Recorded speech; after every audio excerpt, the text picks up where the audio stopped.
Do you know that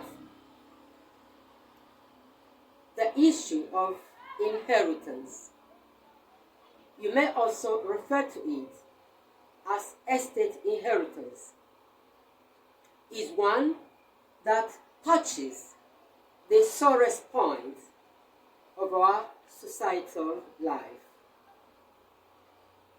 I mean, siblings have planned and executed the assassination of one of their brothers or one of their sisters. Cousins have employed black power to eliminate one of themselves. Nephews have done the same. Nieces the same. All in the name of inheritance. Who survives to inherit the properties of the grandfather or the father or the great-grandfather becomes the burning issue. Hello, my name is Ogochukwu Onoha, and I'd like to seize this opportunity to welcome you once more to our channel. The channel is HumanRightsHeralds, and I am your usual anchor, Ogochukwu Onoha, the Human Rights Wizard. For some time now, in about 6 or 7 videos, our searchlight has focused on marriage and marriage-related issues.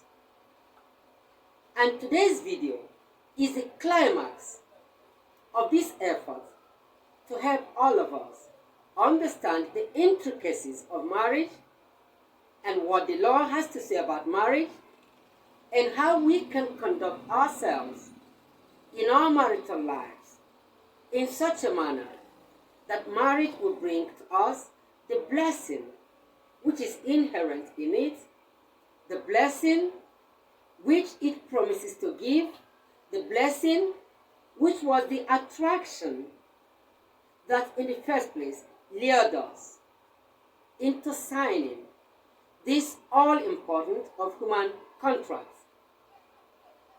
the marriage contract. I should like to begin our video today by reminding us Nigerians that the first section of the Constitution of the Federal Republic of Nigeria, 1999, as amended, Section 1, provides that the Constitution is supreme and supersedes over any other law of the land. And, in essence, any other law which contradicts the Constitution is either totally null and void, or null and void to the extent of the inconsistency. And this section of the Constitution applies primarily to the customary laws that exist in various communities in Nigeria, the various communities that came together to form the Federation of Nigeria. And this, of course, applies more importantly to the customary marriage. On our previous videos, we have discussed the details, the fundamentals, and the major issues involved in both customary marriages and statutory marriages. If you are joining us for the first time, it would be ideal that you watch those other videos first before this. Or you can watch this first and later on try to catch up with the previous videos by also watching them. I am sure that you will understand what I mean if I say that Section 42 of the Constitution of the Federation of Nigeria provides for the right against discrimination. That section outlaws discrimination against a Nigerian on any ground, be it on ethnic or tribal ground, on gender ground, on religious ground, on disability ground, or on any other ground so far, or whatever. So this also includes discriminating against someone on the basis of his or her paternity and trying to disinherit a person because you claim that he or she was not fathered by a particular man. Even when you have a DNA proof to back up your claim, that claim is still not acceptable in the law, because a child raised in a family becomes a part of the family according to the provisions of that law, section 42. A child raised in a family, either officially adopted or co-opted into the family by the breadwinner of the family, or brought into the family by some other means. Once the child is raised in the family and the breadwinner of that family plays a fatherly role, plays the role of a father in the life of the child, that child becomes a child of the family and has equal rights with other members of the family who claim a biological relationship with the father figure of that family. That is the provision of the law. So section 42 of the Nigerian Constitution provides that it is illegal in a Nigerian context to describe any child as an illegitimate child. Every child is legitimate and has a father in the family where he or she has been raised or born. So today, these issues I've mentioned are relevant to our discussion on inheritance. From this point, I would prefer to use the term estate inheritance. And remember that on this channel, our aim is to educate Nigerians, educate West Africans, educate all member countries of the African Union on their fundamental human rights and the steps they can take to observe these rights, as well as demand the rights from other people around them with whom they relate, while at the same time observing the obligations and duties imposed on them by the law. Inheritance or estate inheritance. What is it all about? It implies that when a person who was once alive becomes diseased, that having left some properties behind, that the deceased person would have some idea on how the properties he or she has left behind are to be distributed. Or he or she has left some statement about how these properties are to be handled. Now, what are properties?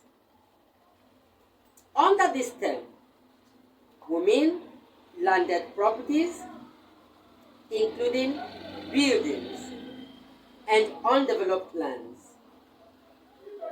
They include other physical assets like motor vehicles, factory buildings and the machineries therein, money in a bank account, valuables including jewelries,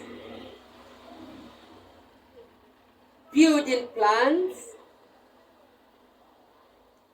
and heirlooms, family heirlooms, that is, precious items that belong to a family. All of these make up a man's or a woman's properties. And like I said, I will be using the word estates to represent all the various kinds of properties that I have already enumerated. A man's estate, a woman's estate, includes everything that he or she has acquired through the course of his life, and everything he or she has inherited from deceased members of the family. They all make up a man's or a woman's estate. If a man dies or a woman dies, the normal thing is that his estate is distributed according to his will.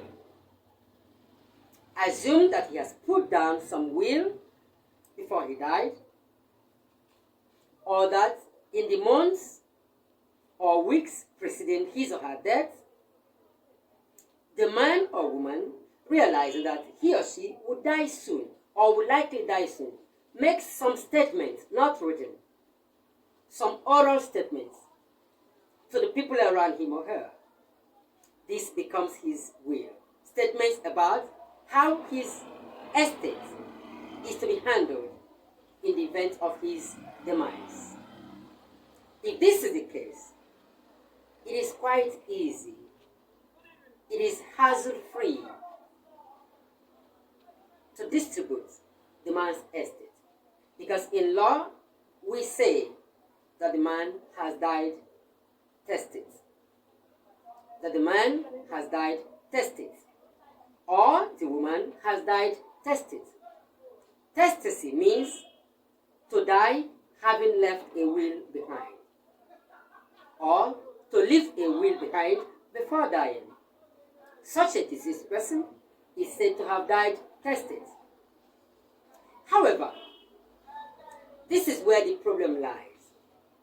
A good many people die without a will. The fact is this. Many people live never expecting death, even when it is known to us, all of us, that death is an inevitable end. No one has ever lived without dying. And yet, a vast majority of us keep postponing their death. They keep hoping that it is not time soon for them to die, and that the question of will is not one to be taken seriously at the moment. So when such people now die, in law we say the person has died intestate. So intestacy means to die without a will. When someone dies without a will, it becomes some kind of problem how to distribute the person's properties or estate. Now let us take a look at what the law says. Depending on the nature of the marriage, the Wills Act of 1837 is a British law that Nigeria inherited upon independence. The Wills Act specifies how the estate of a deceased person is to be distributed. The Wills Act of 1837. If a man contracted a statutory marriage, that's a man married under the Marriage Act. Nigeria has the Marriage Act. If a man dies under the Marriage Act, naturally, his estate will be distributed according to the provisions of the Wills Act of 1837. And there will be no hazard, even if the man did not leave any will. That means he died intestate. Then the provisions of the Wills Act of 1837 is followed in the distribution of his property. However, if the man's marriage was a customary marriage, and he did not leave a will behind, then of course, his estate will be distributed according to the customary law. But there are cases where the man has died intestate and there is no will. Yes, his marriage was under the Marriage Act. But the law court tries to devise some theories about the way the man lived while he was alive. How did he conduct himself?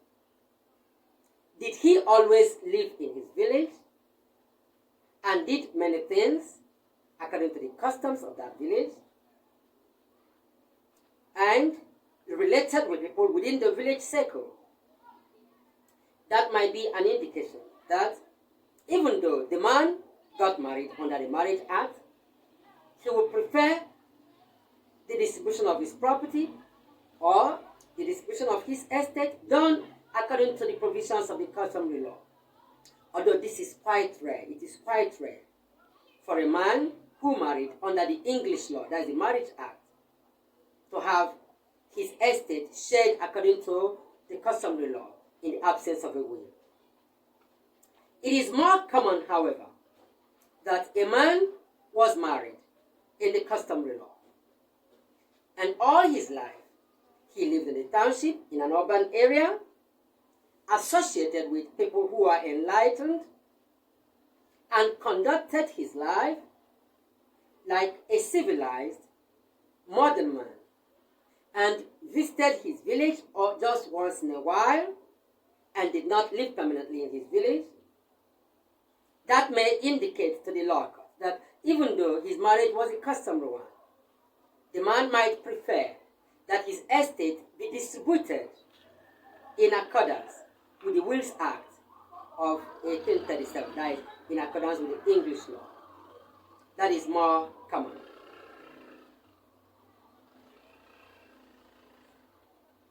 Now, having said this,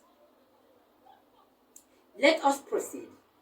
What does the Wills Act of 1837 say? Let us begin. It says that if a man dies intestate, that is, a man dies without leaving a will behind, 1/3 of his property should go to his widow. The remaining 2/3 should be shared equally among his children. What of the event where the man dies and his widow was already late? Then the man's property will be distributed equally among his children. And if a man dies childless but has left a widow behind, then half the man's property will go to his widow. The other half will go to his father, that is the father of the man. And in the event that the father of the man was already late, then half of that property due to the man's father will go to his father's family. If, on the other hand, it is the death of a widow. The widow dies, and has no children. Then everything she has accumulated on earth, all her estate, goes to her husband. But in the event that the widow's husband is dead, but they have children, then all her estate will go to her children. Equally, we shared among her children equally. That is the Wills Act of 1837. Now let's take a closer look at this will. By the provision of this will, a man's or a woman's estate, when the man or woman is deceased, should go to members of the immediate nuclear family to the exclusion of others. I am sure you didn't hear me talk about the man's brothers inheriting anything. No. Of course, if a man dies, leaving a widow without children, like I said, half his estate goes to his widow, the other half goes to his father. In the absence of his father, of course, that half goes to his father's family. Of course, his father's family will include the man's surviving brothers. But the law does not specifically say that brothers of the man should take anything. We assume that what is willed to the man's father will eventually get to his brothers if the father is already late. But the law does not give anything to the brothers per se. Why am I saying this? It is the fact that here and there, brothers are killing one another. Brothers kill the widow of their late brother in order to inherit their brother's property. It is happening before our very eyes in Nigeria.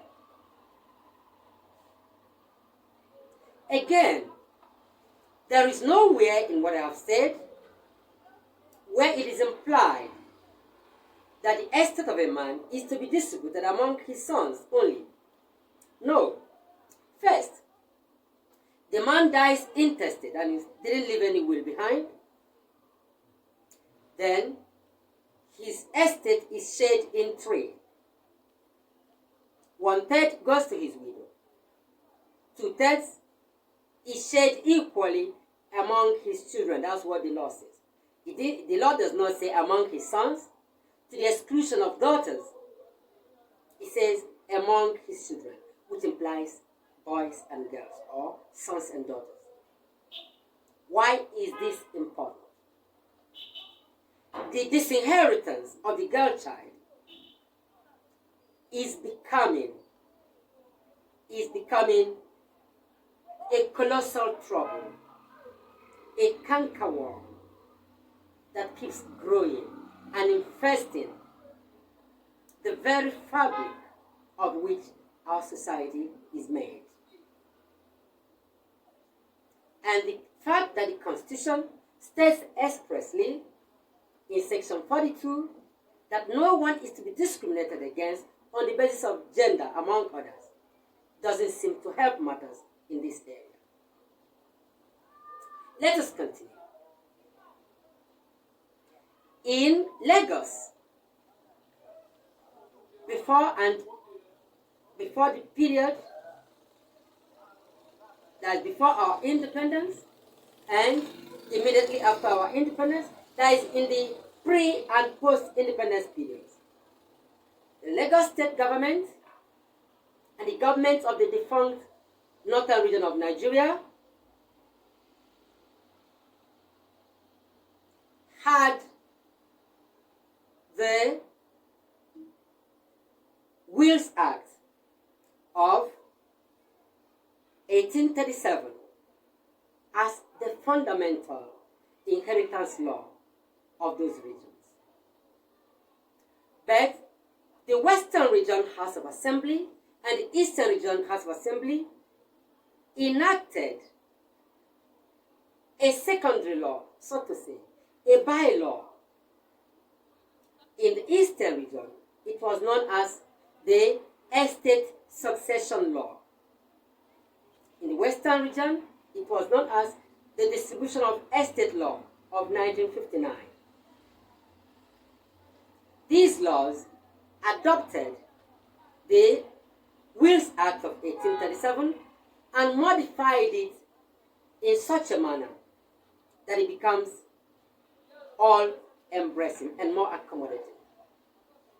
Remember that the Wills Act of 1837 specifies that the estate of a deceased belongs to members of the immediate nuclear family.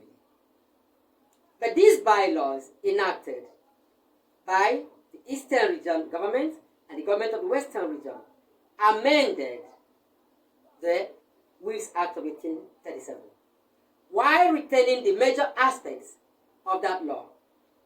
It added secondary provisions to it, secondary provisions that allowed members of the extended family or extended relations to also inherit from a deceased person, so that inheritance is no longer limited to members of the immediate nuclear family. I'll tell you how. In these two regions of Nigeria, the East and the West, the new laws provided that members of the extended family and extended relations should inherit residual property, or that they have residual interest in the estate of a deceased member of the family. In other words, if a man died intestate, that's without a will, after his widow and his children have taken what the law gives to them, whatever remains should go to the extended relations. That way, the Wills Act of 1837 has been made to serve the interests of the people better, because there are also instances where a man dies without a will and his widow dies without a will and there are no children to inherit from them. Then when this happens, the extended relations will step in and claim their inheritance. So the right to inherit now devolves on the extended relations. So that is what we are talking about. Why this discussion is important is so that we will know our rights and then we limit the bloodshed that often results in family inheritance. I like to give you an analogy. I once lived in a neighborhood in the same neighborhood with a young man who was a field staff with an electricity company, who was married with 3 children. A daughter who was just 12,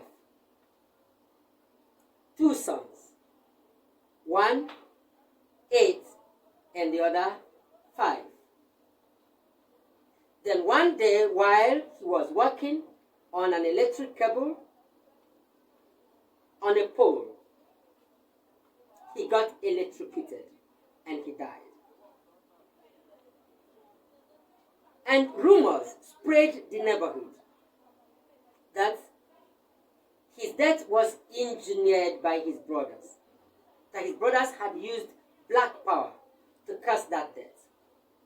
And going by the experience I have had, and which I believe many of us have had as black Africans, I had no reason to doubt, because I have witnessed similar situations in the past. Then,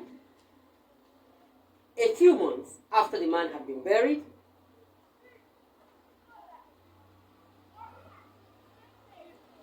a younger brother of his, who lived in the same town and was employed to an organization, came to his late brother's apartment and started living with his wife and children. He went to work from that house, from that apartment, and returned there after work. And the widow told neighbors that her brother-in-law claimed that they were served a notice to quit where they were living, and he had taken his wife and children to the village and had to squat with them to go to work. He did not live there for up to 8 months when the widow suddenly died. And rumor had it that she was poisoned, and that it was that mission that brother-in-law came to perform. She died and was taken to the village for burial. And her brother-in-law took her children with him to live with his own family. And people who knew their family in the village said that it was the man's brothers who killed him that killed his wife. That the whole aim was to disinherit the man and take a part of their father's estate that he should have and disinherit his children.